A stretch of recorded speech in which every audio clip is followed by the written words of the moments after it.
सारे व्यूअर्स को happy Valentine's day. किसके तरफ से? आपकी गर्लफ्रेंड मार्केट्स की तरफ से। जो आपकी ओरिजिनल गर्लफ्रेंड होगी या वाइफ होगी, या आपके हस्बैंड होंगे या बॉयफ्रेंड होंगे, वो बेचारे दुखी हो जाएंगे ये सुन के कि हर मार्केट पार्टिसिपेंट्स का उसका पहला प्यार मार्केट ही होता है। हाँ, ये बात अलग है कि यूजुअली इश्क का रंग लाल होता है, और मार्केट में कोई लाल देखना नहीं चाहता है। अगर कल मैंने थंबनेल डाला था, आप लोगों को ध्यान होगा, इश्क का रंग लाल, और मार्केट में इस तरह का आज मूवमेंट हुआ, इस तरह का आज रिएक्शन हुआ, इतना टूटा। मुझे नहीं पता था कि आज इतना टूटने वाला है मार्केट। मैं तो ऐसे ही लिख दिया था, इश्क का रंग लाल।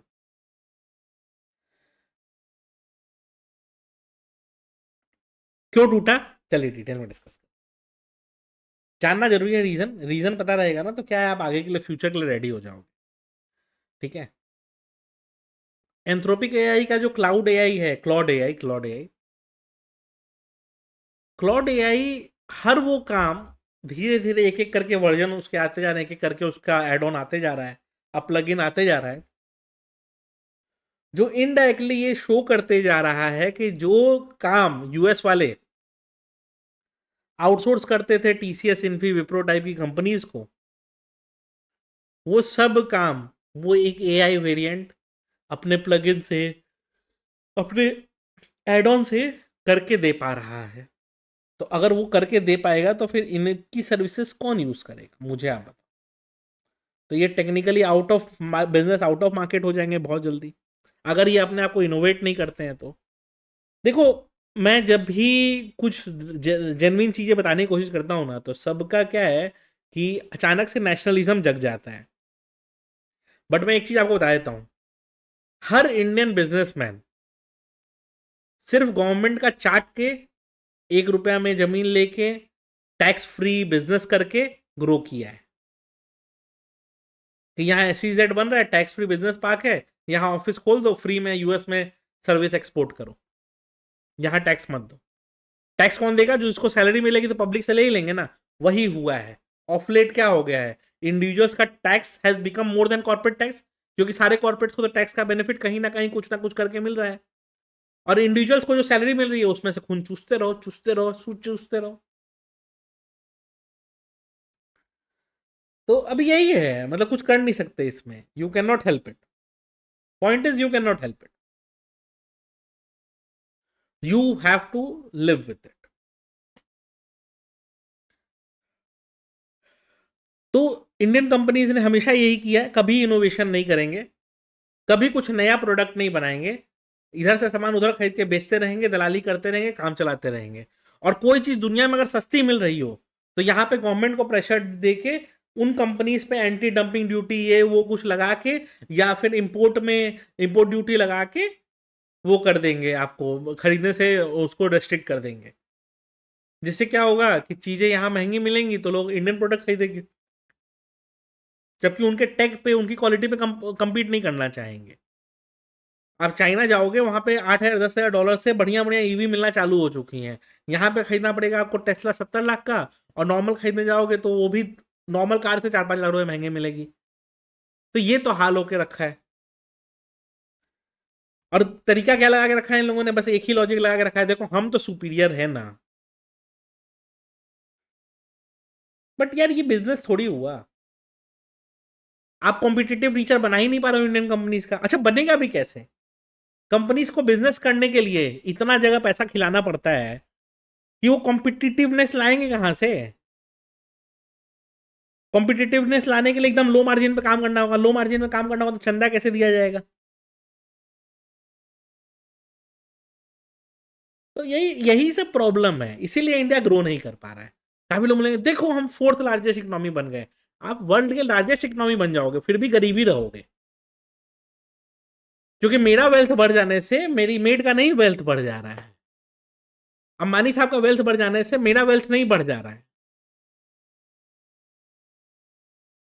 अब मोदी जी का या बीजेपी का वेल्थ बढ़ जाने से भक्तों का वेल्थ नहीं बढ़ जा रहा है। तो ये समझना पड़ेगा। लेकिन जो समझाएगा वो खराब बन जाता है, रेदर देन कोई समझना चाहे इसको। तो यही सब है प्रॉब्लम। और चूंकि ये इनोवेट नहीं कर रहे तो हाल देख लो। जब 2000 पे था इन्फी लास्ट ईयर, मैंने कहा था कि मेरे हिसाब से जब ये 3 डिजिट पे आएगा तब ये खरीदने लायक है। एआई का बस उस समय चालू हो चुका था। समझना पड़ता है ना ये सब चीजें कि एआई जब चीजों को इतना ऑटोमेट करते जा रहा है, इतना सब कुछ करते जा रहा है, नेक्स्ट टारगेट इसका यही होगा, ह्यूमन इंटरवेंशन को हटाना, ह्यूमन वर्क को हटाना। इनफैक्ट जब कंप्यूटर आया था किसी जमाना पहले, तो उसका एंड गोल तो यही था ना कि ह्यूमंस को रिप्लेस किया जा सके। अगर ट्रांसफॉर्मर मूवीज तक नहीं देखा है किसी ने तो कोई क्या ही देखा है। खाली उसका गेम टॉय खेल का सपना देखने से होगा। एम तो यही था ना कि technology will take over humans. वो चीज अब सही होते हुए दिख रही है। अच्छा, उनको उस समय वो ऐसा क्यों चाहिए था? क्योंकि उनके यहाँ पे क्या था, पॉपुलेशन डिप्लीट कर रही थी, तो उनको लगता था कि ह्यूमन सब रहेंगे ही नहीं। अब उन्होंने मल्टीपल चाइल्ड्स वाला सिस्टम कर लिया है कि भाई जो भी वेस्ट में जिसके पास अच्छा खासा पैसा है उनके पास मल्टीपल चिल्ड्रेंस होते हैं। हमारे यहाँ अब हमने उल्टा कर दिया है उसको। तो हम तो उल्टा मतलब हम कहाँ जा रहे हैं ना हमें खुद नहीं पता। अच्छा, इंडिया में उल्टा है। बाहर में क्या है, जिसके पास पैसा होगा ना वो मल्टीपल चिल्ड्रेन सोचेगा।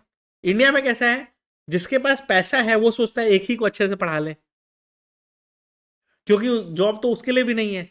और जो छोटा है, जो गरीब है, वो मल्टीपल चिल्ड्रन करेगा कि भगवान देख लेंगे या ऊपर वाला देख लेगा। ठीक है, तो ये हाल है। अब पॉपुलेशन हम बढ़ाते जा रहे हैं, बढ़ाते जा बढ़ाते जा रहे हैं, उससे जीडीपी तो बढ़े हुए दिखेगी आप। बट एंड रिजल्ट यही रहेगा कि हम गरीब कंट्री रह जाएंगे। और यही अभी प्रॉब्लम फेस हो रहा है कि हम पैसा बनाने के बाद भी हम गरीब ही हैं अभी तक, और आगे भी यही चलेगा। और हमारी कंपनी इनोवेशन पे खर्च नहीं कर रही हैं। मतलब समझ लीजिए कि साल का 2 लाख करोड़ 3 लाख करोड़ का रेवेन्यू है, 50,000 40,000 30,000 करोड़ का प्रॉफिट्स है, और उसके बाद ये सब कंपनीज इनोवेशन में डर रही हैं, खाली बाईबैक करके अपने ओनर्स को पैसा दिए जा रही हैं, प्रोमोटर्स को पैसा दिए जा रही हैं। री इन्वेस्ट करो ना एआई में, मॉडल्स बनाओ ना अपने। इतना एआई लर्निंग मॉडल्स में ग्लोबली लोगों ने इन्वेस्ट किया, उनको इतना जरूरत पड़ेगा कि डेटा सेंटर इंडिया में लगाना पड़ रहा है। हमारे इंडियन कंपनीज नहीं कर रही हैं कुछ।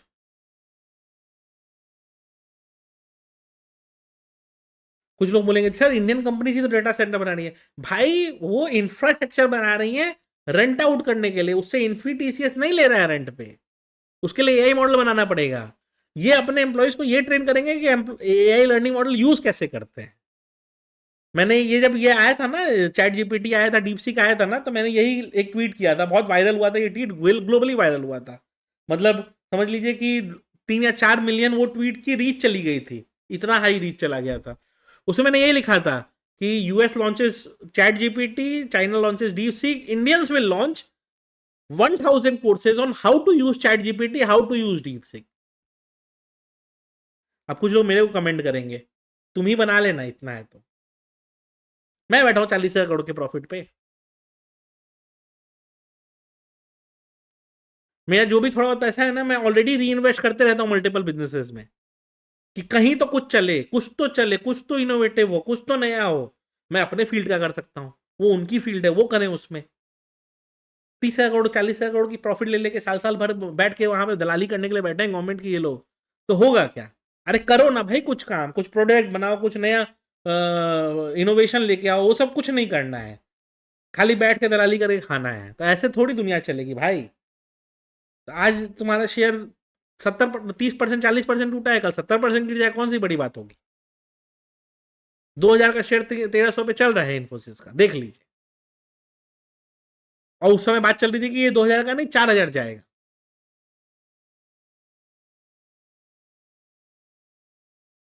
तो ये प्रॉब्लम है। And first step of solving any problem is realising that there is a problem. अभी होगा क्या पता है, डेस्परेशन में ये लोग कल 600 करोड़ की कोई आईटी कंपनी को, छोटी सी कंपनी को हायर कर लेंगे जो एआई में बहुत काम कर रही है, और बोलेंगे देखो हमने एक एआई वाली आईटी कंपनी को हायर कर लिया। भाई वो 600 करोड़ की कंपनी है, वो तुम्हारा ग्रोथ नहीं कर पाएगी। तुम्हारे को उस लेवल का कुछ करना होगा। हमने एक प्रोडक्ट बनाया, ये यूट्यूब भी आप देख रहे हो फॉरेन प्लेटफॉर्म है। मैं अभी अप्रैल में मोस्ट लाइकली चाइना जाने वाला हूँ। सबसे बड़ा इशू चाइना जाने का ये है कि हर चीज उनका यूज करना पड़ेगा, हर चीज उन्हीं का डाउनलोड करके उन्हीं का यूज करना पड़ेगा। क्यों पता है? उन्होंने सब कुछ खुद का बनाया। हमने क्या बनाया? हमने सिर्फ अंधभक्त बनाए। हमने यही बनाया है, हमारा यही एक अचीवमेंट है। और हर चीज बोलेंगे जीरो का आविष्कार हमने किया, यस, क्योंकि अल्टीमेटली हम जीरो ही बनने वाले थे। और उसके बाद आके ट्रम्प चचा हमको ज्ञान देके जाएंगे, तुम खरीदोगे नहीं रशियन ऑयल, खरीदोगे तो देख लेना। यूएस की कंपनीज, हमको टैक्स फ्री चाहिए। तो 2047 तक टैक्स हॉलिडे दे दिया गया। आज से 20 साल तक का टैक्स हॉलिडे दे दिया गया। 20 साल तक इंडिया का जो रेवेन्यू आ सकता था वो चला गया। अब कहेंगे टैक्स टैक्स हॉलिडे से एम्प्लॉयमेंट बढ़ता है। भाई मेरे वैसा कुछ नहीं होता है, ये जो आपका भ्रम है। उसके लिए एम्प्लॉयमेंट नहीं चाहिए, उसके लिए पानी चाहिए, इलेक्ट्रिसिटी चाहिए सस्ता, वो इंडिया में ही मिलेगा। और जो पोल्यूशन होगा उससे वो इंडिया में ही बिना प्रोटेस्ट के चल जाएगा, क्योंकि हवा भी आप खराब करोगे, पानी भी आप खराब करोगे। कूलिंग सिस्टम जो उसके होते हैं ना, खाली वो पानी को खराब करते हैं और जहरीला बनाते हैं। वो जामनगर में लग रहा है, वो विशाखापट्टनम में लग रहा है, क्यों? क्योंकि वहां से पानी समुद्र में चला जाए। समझना पड़ेगा आपको, हर चीज में भक्ति नहीं पालनी चाहिए। जवान मूवी का एक सीन है, जिस सीन में वो बोलता ही है कि इंडिया अकेली कंट्री है जहां पे आपको जो मन वो एनवायरनमेंट के संग आप कर सकते हो, कोई प्रोटेस्ट नहीं होगा। हर चीज का सोल्यूशन है इंडिया में। जितनी खराब फैक्ट्री है, कहीं प्रोटेस्ट होगा, फैक्ट्री बंद होगी, इससे बढ़िया आप इंडिया में लगा दो। प्रोटेस्ट होगा, पैसा खिलाओ, बस प्रोटेस्ट खत्म। पब्लिक मरेगी पोल्यूशन में यहाँ पे। सबसे ज्यादा चश्मा इंडिया में लगा हुआ है, पता है लोगों को? उसका रीजन जानते हैं क्यों है? क्योंकि हमारे एयर में इतना पोल्यूशन है कि हमारा आंख खराब हो जाता है। आज छोटे छोटे बच्चों को चश्मा लग जा रहा है, मैक्सिमम मम्मी पापा बोलेंगे टीवी ज्यादा दिखता है इसलिए हो रहा है। नहीं भाई, ऐसा नहीं है। तुम्हारे डस्ट में इशू है, तुम्हारे उसमें, तुम्हारे एयर क्वालिटी में इशू है। फोटो तुम एक इंडिया में खींचो और वही सेम कैमरा से फोटो एक बार इंडिया के बाहर खींच के देखो, सेम पर्सन का फोटो खींच के देखो, कितना डिफरेंस दिखता है फोटो में। क्यों है? क्योंकि तुमने अपने एनवायरनमेंट को छोड़ के रख दिया कि जाओ इसको जितना गंदा करना है करने दो। और लोग कर रहे हैं, कंपनीज आके यही काम कर रही हैं, और वही होते जा रहा है और आगे भी यही चलता रहेगा।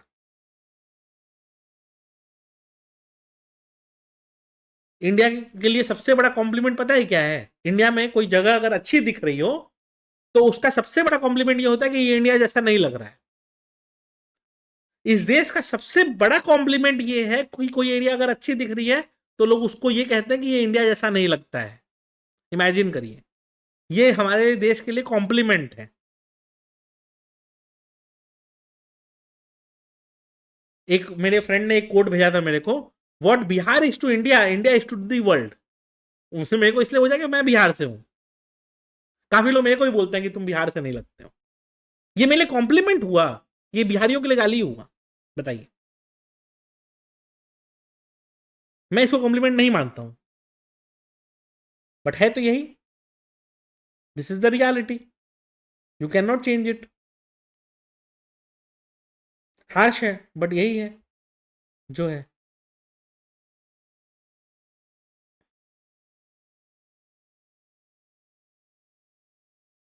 सोच के देखिए क्या हाल हो गया।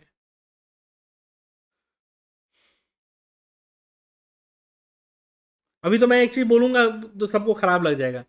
2 या 3 दिन पहले पीयूष गोयल ने बोला है कि those who have some money to spare, invest some money in IT stocks. 2 साल पहले हमारे प्रधानमंत्री, finance minister and home minister ने भी यही बात बोली थी। उस दिन से मार्केट ऊपर नहीं गया, और आईटी कंपनी जो इन्होंने बोला उसका हाल देख ही लीजिए। हम लोग कुछ कहीं इन्वेस्ट करने बोल देना, तो हमारे ऊपर कल सेबी डंडा लेके खड़ा हो जाएगा, तुमने बोला कैसे, हाउ डेयर यू से दिस। इनको भी बोलो, इनके ऊपर भी एफटीयूपी एक्ट लगाओ, मरे साले ये लोग भी जवाब देते रहे। तो वो नहीं होगा। क्यों? हम ही मरने के लिए बैठे हैं, क्योंकि हम तो आम पब्लिक हैं, हम तो मरेंगे ही, हम तो बैठे ही उसी के लिए हैं। चलिए कोई नहीं। इस देश का सबसे बड़ा दुख ये है कि इस देश के लिए सोचने वाले लोगों को कहा जाता है कि तुम पाकिस्तान चले जाओ। ऐसा है कि पाकिस्तान गरीब लोग जाएंगे, शायद इंडिया के गरीब भी पाकिस्तान जाना ना प्रेफर करें। और अगर गलती से आप के पास मेरी तरह 2-4 रुपया होगा, तो आप दुनिया के किसी भी कंट्री में जा सकते हो, आपको पाकिस्तान जाने की जरूरत नहीं है। एक नरक से निकल के दूसरे नरक में जाने का शौक किसी को नहीं होता।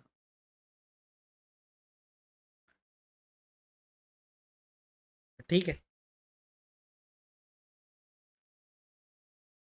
इस देश का यही कमी है।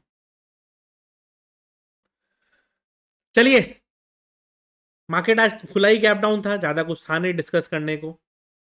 ठीक है, गैप डाउन ही खुला, उसके बाद और नीचे ही गया है, अब मैं उसमें क्या ही बोलूंगा, इसलिए मैंने अपडेट भी नहीं किया। मैंने लिख दिया था कि भाई इतना गैप डाउन खुला, अब इसमें मैं क्या अपडेट करूं, क्या लेवल से अपडेट करूं। लॉन्ग में कभी सोचता नहीं हूँ, 250 पॉइंट गैप डाउन का शॉर्ट कुछ बनता नहीं है, तो मैंने कुछ अपडेट करना नहीं जरूरी समझा। और बाई गॉड्स ग्रेस मार्केट ने भी उसी तरह का रिवॉर्ड दिया है। मार्केट ने बहुत ज़्यादा वो नहीं किया, वहाँ से फिर वो थोड़ा सा और नीचे आते आते एंड में 470 के पास जाके एवरेज क्लोजिंग किया है। सुबह में बैंक निफ्टी थोड़ा स्ट्रांग था, बचा के रखा था इज्जत, बट ये भी गिरा। और मैंने कल बोला ही था 60,700 मार्क करके रखिएगा। अब वो 60,700 के नीचे टूटा और फिर गिरते गया गिरते गया गिरते गया गिरते गया गिरते गया गिरते गया गिरते गया गिरते गया गिरते ही गया। टूटा टूटा एक परिंदा ऐसे टूटा कि फिर उठ ना पाया, तो यही हाल है इनका। ठीक है, चलिए आते हैं डिस्कशन पे, कल के लिए क्या डिस्कशन रहेगा। अच्छा हाँ बॉस, देखो फ्राइडे इवनिंग हो गई है, आज शाम कल परसों 2 दिन टाइम है आपके पास। क्रिप्टो में बहुत ज़्यादा वॉलेटिलिटी, बहुत ज़्यादा मूवमेंट नहीं होता है। आप चाहो तो ट्राई कर सकते हो क्रिप्टो ट्रेडिंग करना। बिटकॉइन एथीरियम, अच्छा मेरे अभी करंट पोजीशन नहीं है। ठीक है, बिटकॉइन एथीरियम में अगर आप चाहो तो अपना ट्रेडिंग वगैरह देख सकते हो, सीख सकते हो सीखना चाहो तो। और छोटा कैपिटल से 100, 200, 500, 1000, 2000 रुपये डाल के एक बार सीखो, फ्लेवर लो कि क्या चीज़ है। और ये सब 100x वगैरह में मत जाना, आप सीखना 10x पे 25x पे, इस पे आप प्रैक्टिस करना। ठीक है, प्रैक्टिस करिएगा उसके बाद प्लानिंग करिएगा। ठीक है, एंड प्लानिंग करके अपना फिर देखिएगा कि क्या क्या कैसे बैठता है, और सीखिए, सीखते रहिए। नॉर्मल चार्ट वगैरह आप यहाँ पे देखिए ना, क्लियर कट रेजिस्टेंस है, रेजिस्टेंस का ब्रेकआउट कर रहा है, ब्रेकआउट करेगा 500-600 पॉइंट का मूवमेंट देगा। प्रैक्टिस करिए इन चीज़ों, डू प्रैक्टिस ऑल दिस, काफ़ी कुछ सीखने को मिलेगा। डेल्टा एक्सचेंज का लिंक डिस्क्रिप्शन में रहेगा, कॉइन डिसेक्स का लिंक डिस्क्रिप्शन में रहेगा। अगर आपको international instruments like gold silver ये सब भी करना है, और इसमें अभी यूएस स्टॉक्स भी आने वाले हैं, तो आप चाहें तो इसमें कॉइन डिसेक्स में अकाउंट ओपन कर सकते हैं, इसका भी लिंक डिस्क्रिप्शन में चेक कर लीजिएगा। और पैक्स जी और एक्सयू तो हो गए आपके गोल्ड के रेप्लिका। ठीक है, तो गोल्ड के मूवमेंट के हिसाब से इसको भी प्लान कर सकते हैं। करंट लेवल्स मेरे हिसाब से 4925 एंड 4975 ये रेंज में देख रहा हूँ, और एक्सएजी में देख रहा हूँ 79 के ऊपर। जिस साइड का मूवमेंट करेगा आपको एक अच्छा खासा मूव मिल सकता है, उसके लिए प्लान करिए, प्रिपेयर करिए, एंड अगर अपॉर्चुनिटी मिले तो यूज़ करिए उसको। ठीक है, अभी जैसे मैंने बताया ही ना कि ये रेंज को तोड़ेगा तो एक अच्छा कैंडल दे सकता है, दिया है, छोटा कैंडल दिया है, ये कैंडल और फॉलो थ्रू दे सकता है ऊपर का, तो वो देखना है अपने को कितना और फॉलो थ्रू देता है। Be prepared for all this. देखिए वॉल्यूम भी कितना बड़ा हुआ, क्यों हुआ, क्योंकि इसने रेंज ब्रेकआउट की कोशिश करी। ठीक है, तो ये सब चीज़ ही आपको प्रैक्टिस करना है, प्रैक्टिस करिए, छोटा कैपिटल 500-1000 रुपये डाल के एटलीस्ट प्रैक्टिस करिए, क्या पता क्या क्लिक कर जाए। पैक्स जी एक्सयू और दोनों का लिंक डिस्क्रिप्शन में रहेगा, अगर आप उसमें अकाउंट ओपन कर लेते हैं, मेल आईडी दी रहेगी, उसमें मेल भेजिएगा, क्रिप्टो ग्रुप का एक्सेस वहाँ से दे देंगे। और मेन जो हमारा टेलीग्राम चैनल है इसका अगर एक्सेस चाहिए तो ये रहा फायर्स, इसमें अकाउंट ओपन कर लीजिएगा, मिल जाएगा आपको एक्सेस। ओके, चलिए आते हैं कि क्या रहेगा अपना डिस्कशन। देखिए अब ये ब्रेकआउट जब लेता है ना, तो ये फिर अब कंटिन्यू करता है, मतलब अच्छा खासा मूवमेंट अभी कंटिन्यू करेगा। मेरे हिसाब से कम 500-600 पॉइंट का तो मूवमेंट देगा ही। अब देखते हैं कैसे देता है, कितने देर में देता है, बट देना चाहिए, वो चीज़ है। हाँ, चलिए मंडे के लिए डिस्कशन कर लेते हैं। अच्छा, एक बार ऑप्शन डेटा पहले मंडे के लिए दिखा दूं आपको। अगर मंडे के लिए ऑप्शन डेटा देखने जाएंगे तो कॉल एंड पुट में प्रीमियम्स अभी भी हाई है। इसका मतलब मंडे के लिए भी मार्केट एक्सपेक्ट करके चल रहा है कि मूवमेंट्स होंगे। ठीक है,